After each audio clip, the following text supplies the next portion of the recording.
Today, we'll talk to BC39 getting underway at Indy, an update on Larson's Monday pavement midget penalty, a wild ASCS finish from Tuesday, and more. Let's go.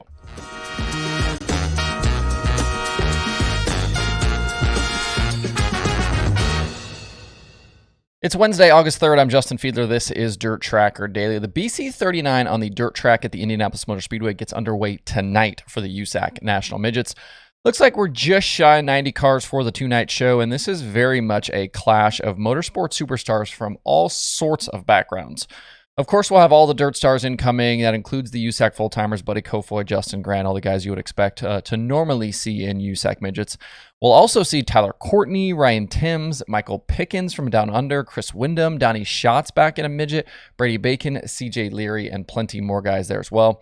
But the entry list also includes Kyle Larson, Sheldon Creed, Ryan Newman, JJ Yaley, Ricky Stenhouse Jr., Chase Briscoe, and Zach Veach. Veach has been a full-time IndyCar driver in the past, as he's running in IMSA this season full-time. He'll be in a Team Ripper car fielded by Flea Ruzick. So a big mix of drivers, dirt, pavement, kind of all kinds of different backgrounds. Should make for a great show the next two nights. Heat races were set last night with a draft, and the 10 pole sitters for the heat races are Travis Buckley, Timms, Veach, Chance Crum, Adam Taylor, Kyle Keaton, Russ Gamester, Newman, Briscoe, and Ryan Thomas. You can find the heat race lineups on USAC social media channels and over at usacracing.com if you'd like to see them for yourself. In tonight's heats, drivers will earn passing and finishing points, which will determine the lineups for Thursday's qualifying races. Also on the card tonight is the Stoops Pursuit Race. 25 laps split into 5-lap segments at the breaks. The 24-car field will be paired down with drivers that have a net loss in position exiting the race. Also, if you are involved in any sort of caution, you are also out of the race at that moment.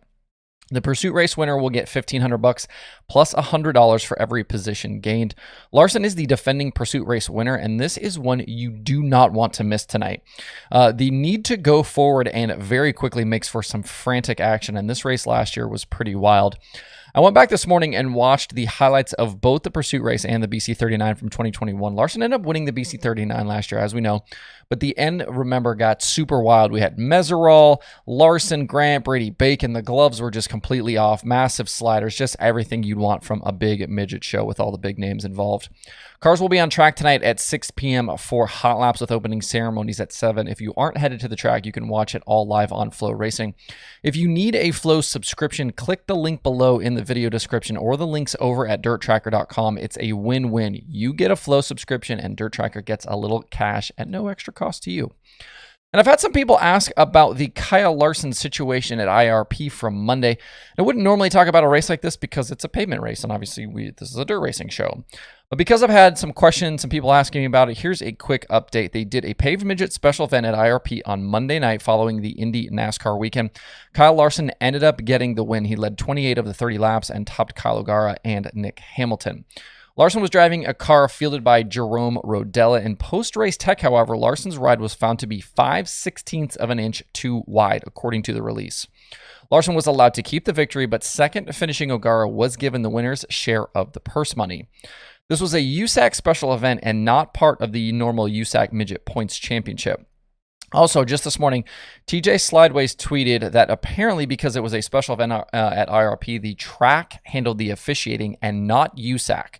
This has certainly been a topic of discussion on social media, but while USAC nor the track put out a separate release regarding the penalty, at the very top of the original post-race release, it does say that Larson was penalized here, so they're not really hiding anything.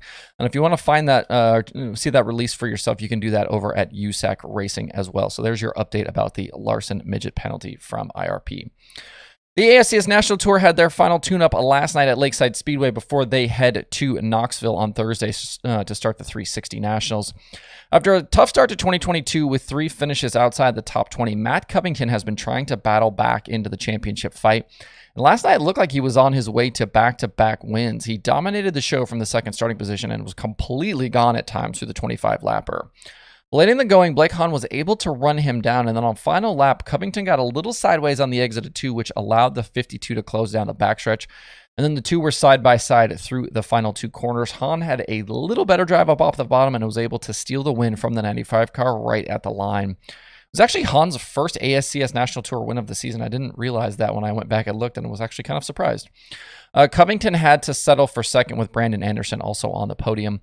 Han finishing ahead of Wayne Johnson puts the defending champion back on top in the point standings, with Johnson now trailing by 9. Tim Crawley finished 10th, which means he gave up a little ground. He's now 48 points back. Covington still has some work to do as he's 4th, 106 points out. The series now has today off before the competition ramps up significantly starting on Thursday at Knoxville. Like I said yesterday, well over 100 cars are expected for the 360 Nationals. Gio Scelzi is the defending event winner.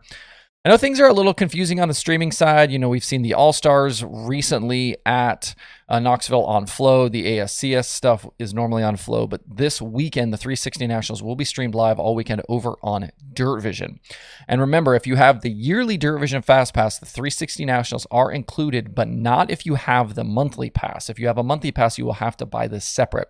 You can purchase it as a pay-per-view event if you would like to watch, or you can upgrade your monthly pass to a yearly pass. Up in Pennsylvania tonight, if you're looking for some other racing to check out, the USAC East Coast Sprint Cars are at Action Track USA. If you're not aware of the series, it's a non-wing 360 series. They run all over the Northeast, a lot of Pennsylvania tracks, into Delaware, you know, they've run at Bridgeport, all kinds of places. Briggs Danner is currently leading the championship over Alex Bright and Steven Dravicki. So far this season, Danner has 6 wins to Bright's 4. Action Track USA is a tight little quarter mile, always produces some good racing, some fun shows. So if you have a Flow subscription, maybe go dual screens tonight with this one and the BC39. And I'm not the only one out here doing dirt racing shows each week, and this is the part of the show where I like to spotlight other episodes with the podcast to check out this week. Loud Pedal has Sheldon Creed. The Dirt from Knoxville has episodes with Terry McCarl and Gunnar Ramey. QuickTime has Eric Arnold, and there are new episodes of the Dirt Reporters and the Dirt Nerds. You can catch up anytime on these shows and more by heading over to dirttracker.com/podcast. And there are 5 shows on the streaming schedule for today. Like I said, Flow Racing has the BC39 from Indy, the USAC East Coast Sprint Cars from Action Track USA, and Flow 24/7. Speed Sport has 2 shows, weekly racing from Buena Vista and Arlington. To see the full daily streaming schedule with links to watch, visit dirttracker.com/watch tonight. That's it for the show today. Have a good Wednesday. If you have thoughts about the topics on today's show, please leave them in the comments below or tweet at me. You can tweet at me personally at Justin_Fiedler, or you can also tweet at Dirt Tracker. And you can also follow Dirt Tracker on Twitter, Instagram. Actually, I just said Twitter, but you can also follow Dirt Tracker on Facebook, Instagram, and TikTok. Always putting up new stuff those places as well. Thanks, everybody, for tuning in today. We'll see you tomorrow for more Dirt Tracker Daily.